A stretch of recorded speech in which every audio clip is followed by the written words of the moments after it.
you bring such a great clarity to diagnosing what the problem is.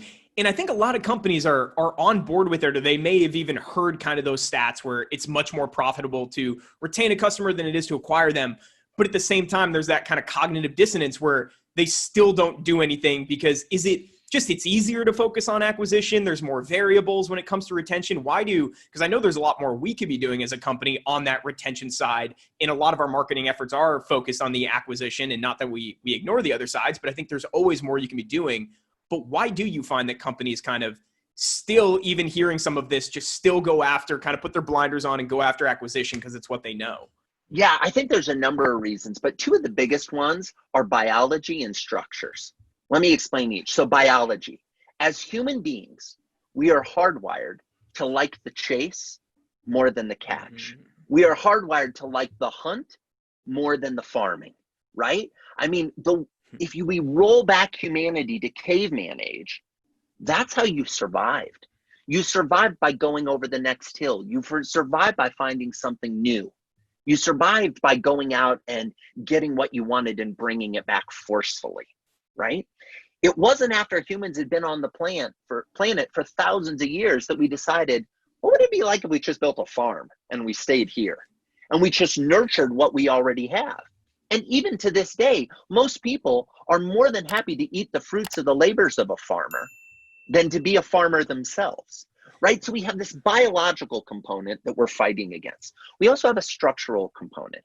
Most recent research shows that somewhere between 60 and 70% of CEOs came up through marketing and sales. So stop and think about that. The person who's in charge of the company believes that the best way for the company to succeed is to get more people in the door. Do you think they're going to over-index on supporting acquisition or supporting retention?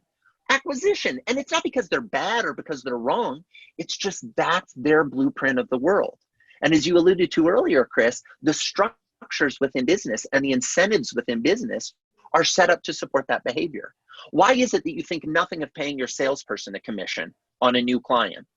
But if you think about paying your customer service reps a commission on keeping a client, it makes everybody nervous.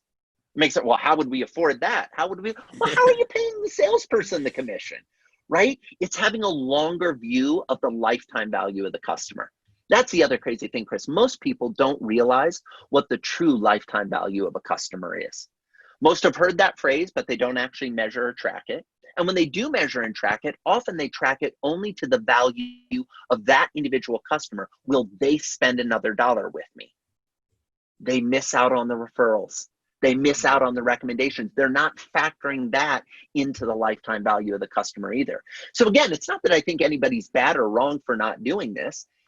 You have to fight against your humanity, and you have to fight against the structures of your company to stop thinking it's all about the acquisition and start thinking it's all about the retention.